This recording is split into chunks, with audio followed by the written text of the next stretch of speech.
प्रिय दर्शकों, गन्ना का लाईक सबस्क्राईब शेअर करण्यास दादा मदत तुमची बीजेपीत तुम्ही जाणारा म्हणून लोकांनी तुमची बंद केलेली होती, हे कितपत योग्य आहे? तुम्हाला असं वाटत नाही का की टीका टिप्पणी करताना जे लोक तुमच्यावर टीका टिप्पणी करतात यांचं कुठेच अस्तित्व नसते म्हणून तुमच्या अस्तित्वाला ते धक्का देण्याची कोशिश करतात? चांगल्या माणसावरच टीका टिप्पणी होत असते। तुम्ही बळवंतराला निश्चितच निवडून देणार हे सर्व लोकांना माहित आहे आणि जास्तीत जास्त तुम्हीच कोशिश करणार, कारण लोकांचं जनमानसातलं मत असं आहे की पुढच्या वेळेस हा जर ओपन झाला तर निश्चितच सुधाकर पाटील लोकसभेला बळवंतराला निवडून आणतील आणि विधानसभेला स्वतः उभे राहण्याकरता हे एवढी कोशिश करू राहिले, बाकीचे काँग्रेसवाले एवढी कोशिश करून नाही राहिले। हा तुमचा उद्देश आहे काय? नाही, अजिबात माझा तो उद्देश नाही। मी पक्षाचा एक प्रामाणिक कार्यकर्ता आहे आणि पक्षाचं इमानीद्वारे काम करायचं आहे, बस एवढाच माझा विषय आहे। म्हणजे तुम्ही जो पक्ष बदलवला तो हा जनतेसाठी लोकांसाठी बदलवला होता असं अजित पवारही म्हणत आहे, पण त्यांनी त्यांच्या काकाला धोका दिला, त्याच्याबद्दल तुम्हाला काय म्हणायचं आहे? अजित पवार हे मोठे नेते आहेत, पण त्यांच्याबद्दल मी काही बोलू नाही तुम्हाला अजून राष्ट्रवादीत जायचं आहे का? नाही, राष्ट्रवादी नाही, आता मी काँग्रेसमध्येच जन्मलेलो आहे आणि गद्दार या महाराष्ट्रात जर निर्माण होऊन नाही त्यांनी संभ्रमित करत असतील तर तुम्ही त्यांचं स्फूर्तीकरण का करता? तुम्ही त्यांच्या विरोधात का बोलत ना? मी ते वरिष्ठ नेते आहेत, त्यांच्याबद्दल आपण अरे वरिष्ठ घालाव चुलीत आज शंकरराज चव्हाण सारखा ज्याला वडिलाला मुख्यमंत्रीपद दिलं, त्याला मुख्यमंत्रीपद दिलं तरी तो पाहून चालला, अशा नेत्यावर जनतेने बोलायलाच पाहिजे म्हणा, जनतेचा प्रतिनिधी म्हणून आपण बोलणार। हे ईडीच्या धाकाने बीजेपी मध्ये गेलेले आहेत। गन्ना का फन्ना हे आहे साईनगर मधली प्रचार सभा। काँग्रेसच्या प्रचार सभेत शिस्तबद्धता आहे। सुधाकर पाटील या प्रचार सभेत जिथे त्याचं नेतृत्व करतात। सोबत कृषी उत्पन्न बाजार समितीचे सभापती सुनील पाटील गावंडे, ईश्वरजी बुंदिले, होले, नितीन गावंडे, शिक्षक गावंडे आहेत, अशी सर्व ताफा त्यांच्यासोबत आहेत। राजूभाऊ कराळे, रामेश्वर चव्हाण। दर्यापूर तालुक्यात एक असा एरिया आहे, त्या एरियात दर्यापूर तालुक्यातले जे खेड्यातले लोक आहेत ते या साईनगरातलं येऊन प्रतिनिधित्व करतात। जे टॉपमोस्ट लोक आहेत खेड्यातले ते साईनगरात राहतात मुलांच्या शिक्षणामुळे म्हणा, म्हणून आज आपण साईनगरात आलेलो आणि या साईनगरात आज जे एकनिष्ठ म्हणून ओळखले जातात त्यांच्यावर आरोपसुद्धा झालेले होते की मदत ते बीजेपीत जाणार आहेत म्हणून, पण ते सर्व आरोप त्यांनी खोडून टाकले।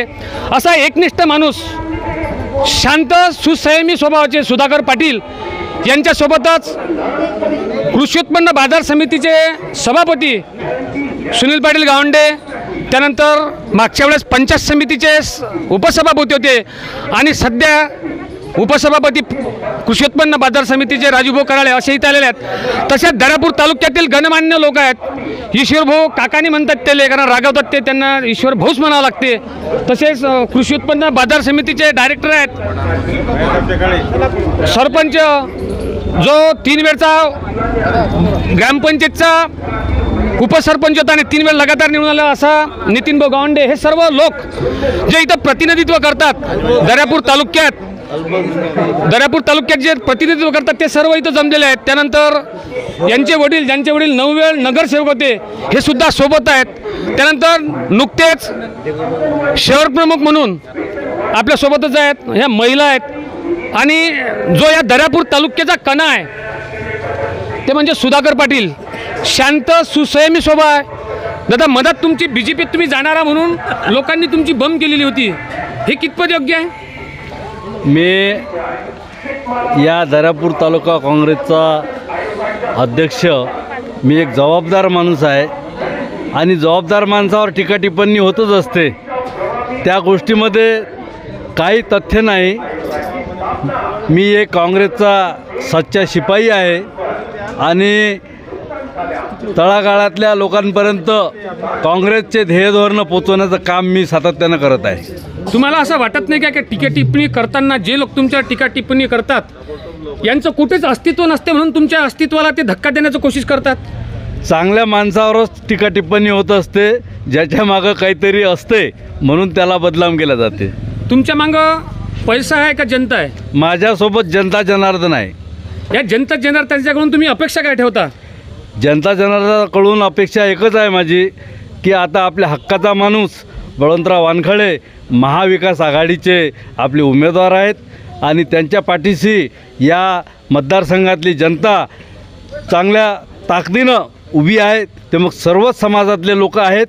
आता आपल्याला माहीत आहे बाकीचे पक्षावाले, मग ते प्रहारवाले असो भाजपवाले असो, वेगवेगळा प्रचार करतात. सुधाकर पाटील भारसाकडे अमक्याचं काम करणार, टमक्याचं काम करणार, परंतु मी एक सच्चा काँग्रेसचा पदाधिकारी आहे आणि बळवंतरावची ही सीट आम्हीच मागितलेली आहे आणि बळवंतरावांना नक्कीच यावेळेला दिल्लीत पाठवायचं आहे. म्हणून आम्ही सर्व प्रामाणिकपणे ताकदीनं बळवंतरावच्या पाठीशी राहून सर्वांना विनंती करत आहे बळवंतरावच्या पाठीशी राहण्याची आणि बळवंतरावला निवडून दिल्याशिवाय आम्ही स्वस्थ बसणार नाही. जो BJPचा प्रचार आहे हा पैशाच्या भरोश्यावर चालू आहे. तुम्ही एकमेव असे एक नेते आहात का सर्वसामान्याला घेऊन तुम्ही जोरसे प्रचार करणार.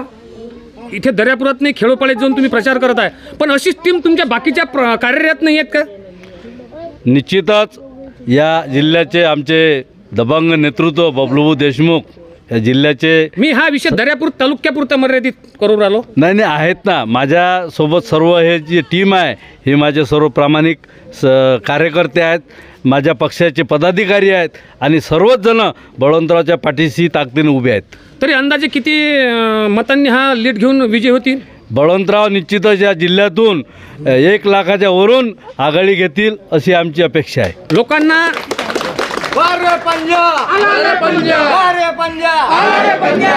तुम्ही बळवंतराला निश्चितच निवडून देणार हे सर्व लोकांना माहीत आहे आणि जास्तीत जास्त तुम्हीच कोशिश करणार. कारण लोकांचं जनमानसातलं मत असं आहे की पुढच्या वेळेस हा जर ओपन झाला तर निश्चितच सुधाकर पाटील लोकसभेला बळवंतराला निवडून आणतील आणि विधानसभेला स्वतः उभे राहण्याकरता हे एवढी कोशिश करू राहिले. बाकीचे काँग्रेसवाले एवढी कोशिश करून नाही राहिले. हा तुमचा उद्देश आहे काय? नाही, अजिबात माझा तो उद्देश नाही. मी पक्षाचा एक प्रामाणिक कार्यकर्ता आहे आणि पक्षाचं इमानतद्वारे काम करायचं आहे, बस एवढाच माझा विषय आहे. असे हे एकनिष्ठ सुधाकर पाटील, त्यांच्यावर लागीन तेवढ्या लोकांनी आक्षेप घेतले. पण जो माणूस दर्यापूर तालुक्याचा शिवसेनेचे सर्व होते, पण शिवसेना सोडल्यानंतर ते काँग्रेसमध्ये काँग्रेसची भूमिका नेते म्हणून चांगली वठीत आहे. आज जे दर्यापूर क्षेत्रातलं सहकार क्षेत्र आहे पूर्ण काबीज केलेलं आहे. प्रचार करण्याचे अनेक प्रकार आहेत आणि त्यामध्ये लोककला, जेथे हे लोककला लोप पावत आहे त्या लोककलेला इथे वाव भेटला आणि लोककलेच्या माध्यमातून लोकांमध्ये जनजागृती कशी करावी याचं एक ज्वलंत उदाहरण म्हणजे सध्या आपण आपल्या स्क्रीनवर पाहता.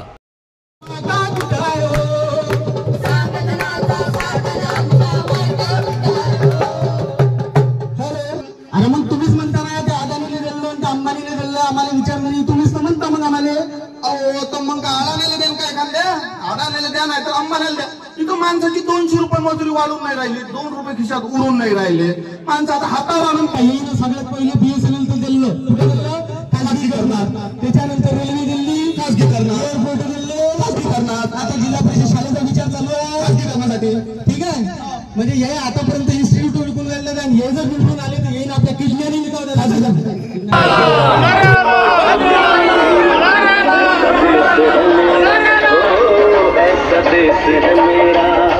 अमरावती लोकसभा मतदारसंघाचे महाविकास आघाडीचे अधिकृत उमेदवार बळवंतभाऊ वानखडे हे दोन्ही डायरेक्टर आहेत, म्हणजे सर्व काँग्रेस एकवटली आहे. निर्धार करूया पक्का आणि पंजाबरच मारू शिक्का.